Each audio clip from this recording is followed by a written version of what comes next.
Winner of the International Booker Prize is Heartland by Banu Mushtaq, translated by Deepa Bhasthi. This moment feels like 1,000 fireflies lighting up a single sky. Thank you from the depths of my soul. Thank you. Thank you so much. I don't know what I would have done without you. Thank you, everyone. Banu Mushtaq has become the first Kannada writer to win the coveted International Booker Prize on Tuesday in London. Along with the £50,000 prize pool, she received the honour for her short story collection, Heart Lamp. The book was translated by Deepa Bhasthi from Kannada to English. And in fact, Mushtaq will share the prize money with Deepa Bhasthi for that.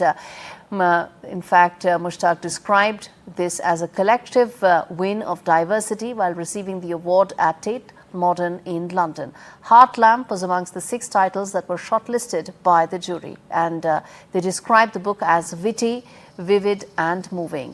Banu Mushtaq, who has donned multiple hats throughout her life, displays a collection of 12 short stories in the book that's written between 1990 and 2023. The stories reflect her background as a journalist, as an advocate, while focusing on the indomitable spirit of women fighting for their rights and demanding justice in a patriarchal society. I'm going to first play out the sound bites of Banu Mushtaq and Deepa Bhasthi as they took that award, and then we're going to play out that very exclusive conversation that I had with Banu Mushtaq. Stay with us.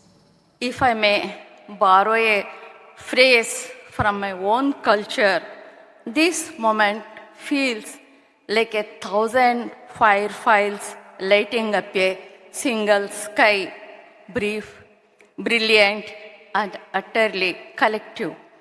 To even stand among these extraordinary finalists is an honor to me.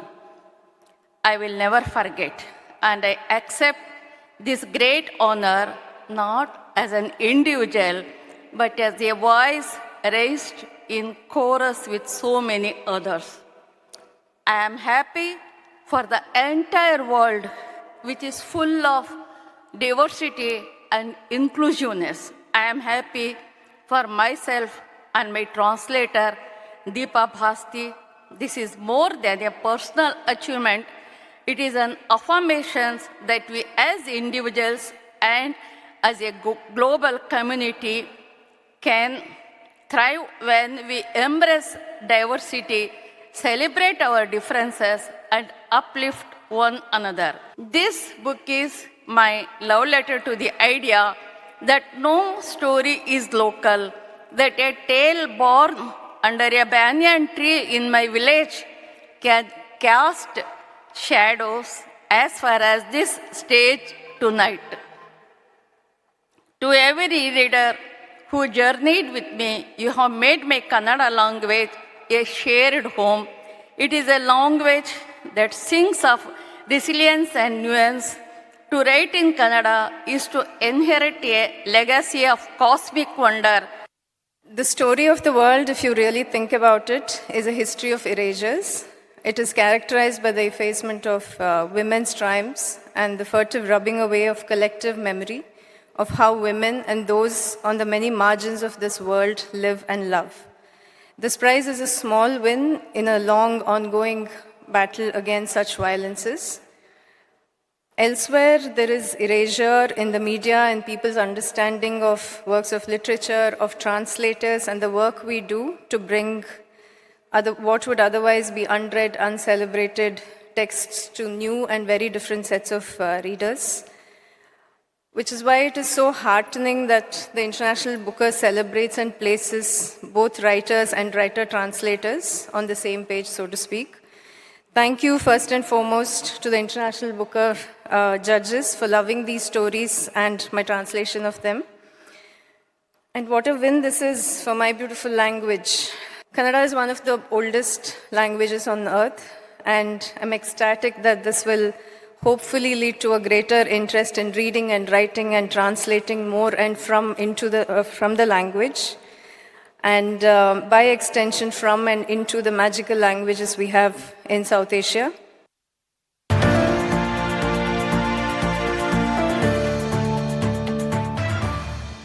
Banuji, thank you so much for speaking to NDTV. Welcome. Thank you.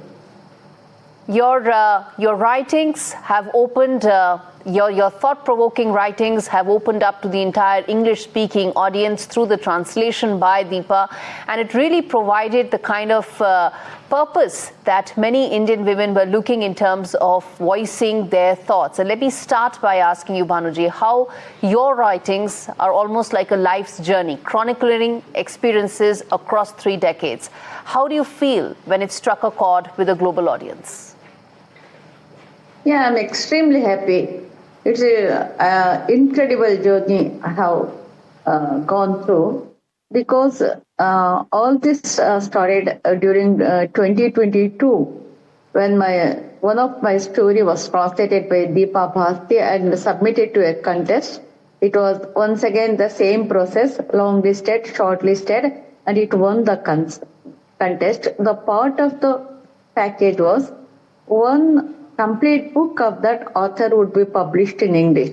So afterwards, we could not stop the process. It went on, and it has landed in the Booker Prize Award.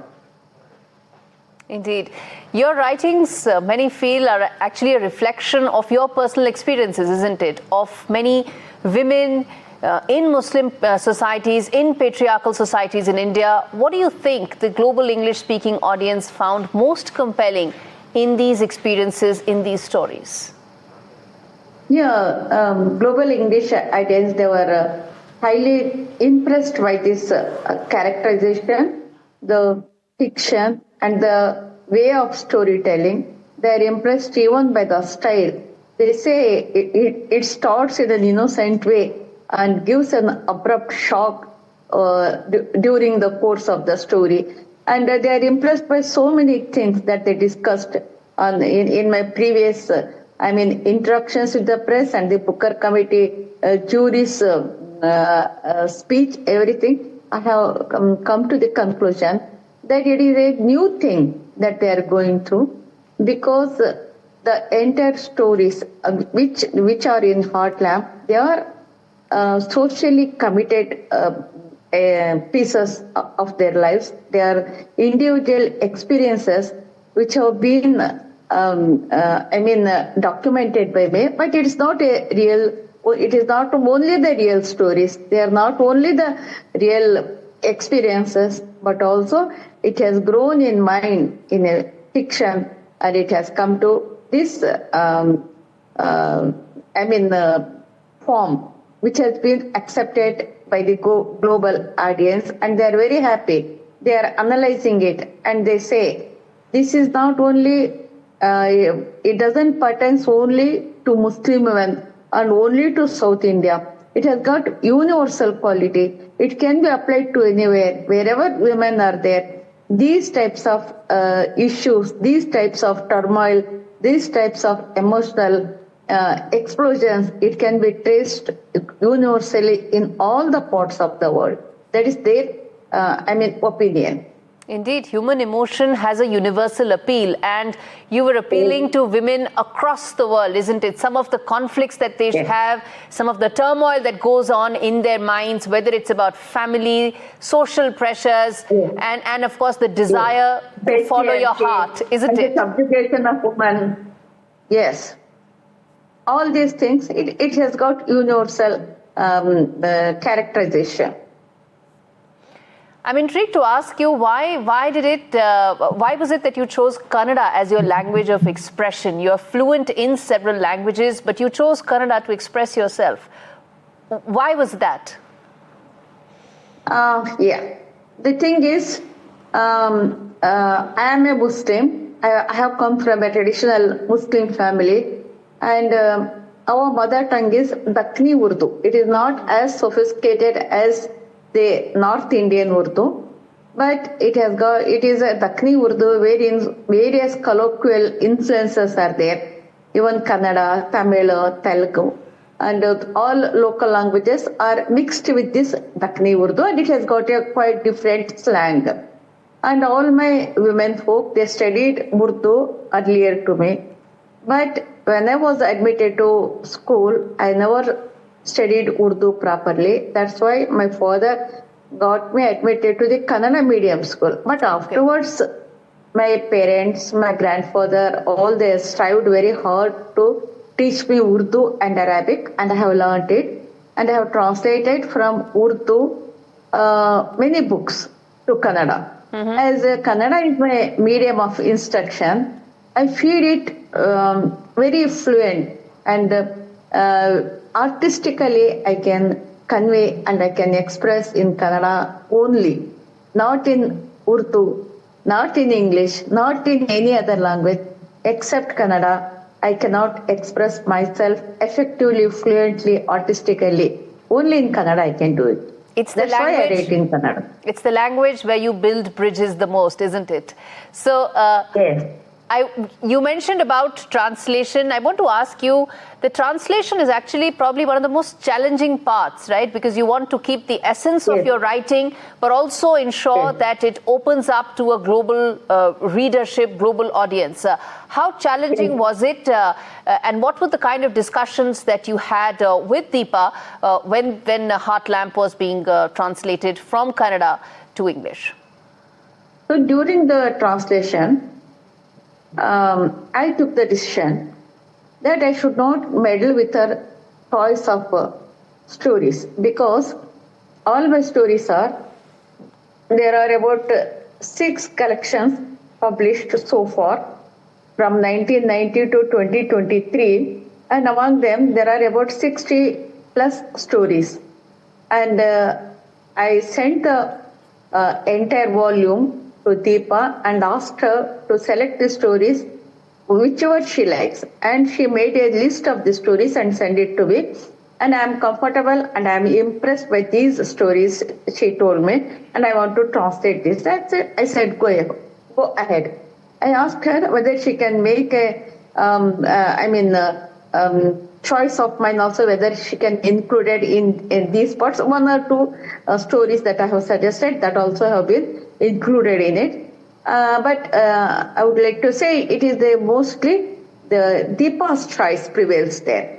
And she did it, though she is Kannada of Deepa's area and my area. It varies a lot, even in accent and in the local dialects must be different. Local dialects must be different from Shivamogga and from Kodagu, where she is. Yeah. Yes.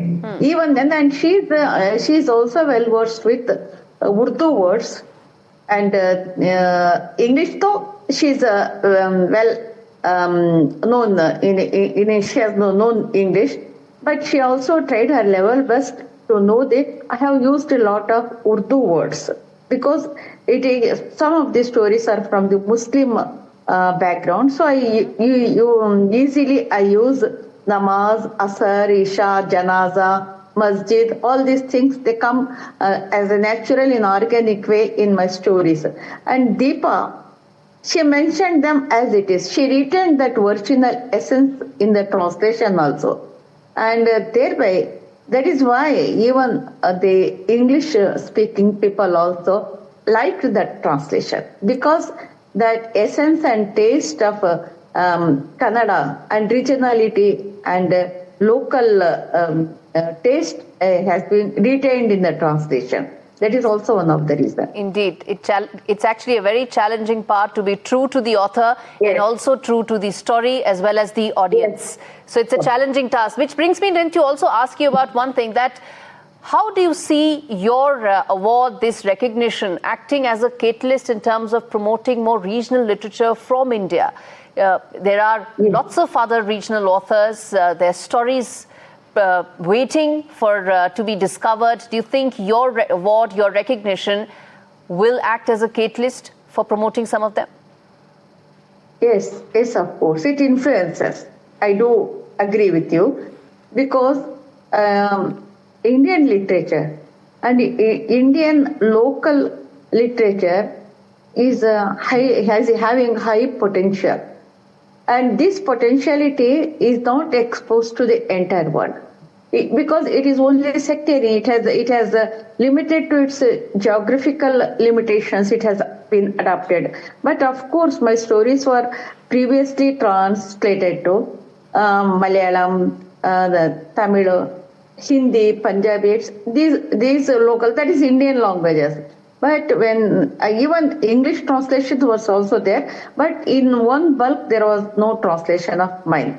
So what happens is our local knowledge, local culture, local tradition, and local literature, it has it has to break the boundaries and move forward.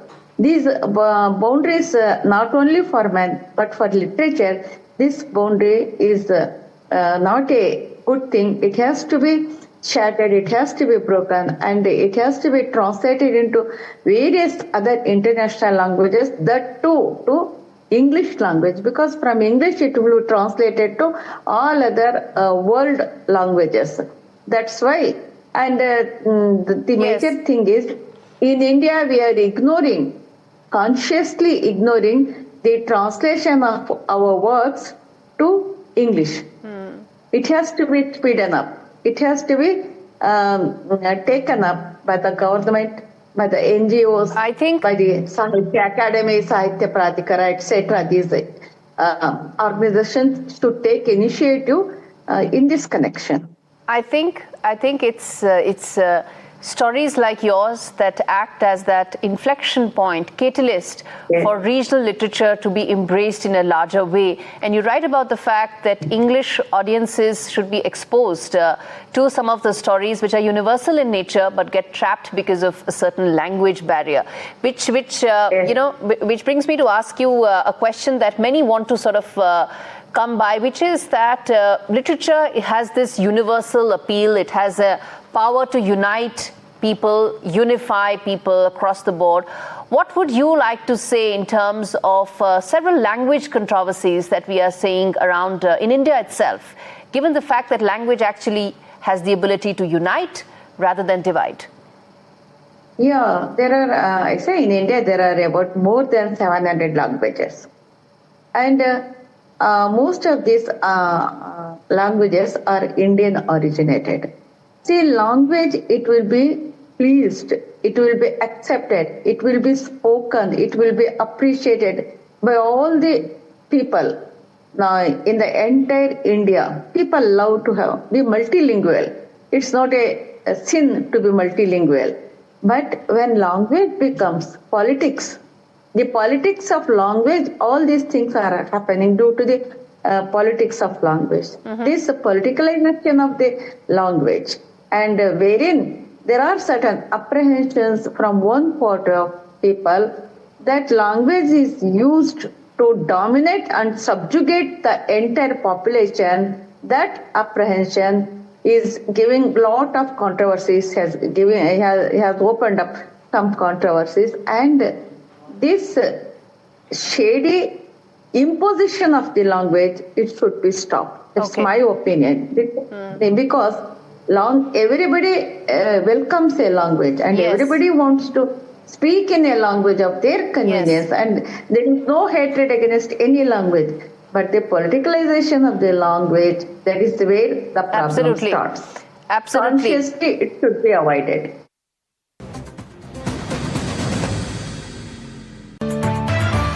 My last question is exactly what we started this conversation with, which is about women's stories, women's experiences. What is your message to all the millions of women who've read your stories, who are watching this right now, your message to all those women struggling with several of those life experiences that you've chronicled, that you've documented in your stories? Yes, I say to all my sisters, though in the course of time we are accused that we are talkative, we are backbiting, we pull each other's legs, and we are incompetent. All these names are named against us. I say, be conscious about things. These things are kind only, it's a political act. These things are kind only to, subjugate, as a weapon to subjugate it. I say we are not that bad, we are good, and I want all my sisters to get hand holding and to propagate sisterhood that will give very positive results, and we can celebrate that also. But diversity is there, I do agree. Let us celebrate our diversity also. All right, we leave it there. Banu Mushtaq, thank you so much for speaking to me after that historic recognition of your work, of your writings, and I hope it opens the floodgates to more regional literature from India being recognized across the board. Thank you so much for speaking to NDTV. Thank you.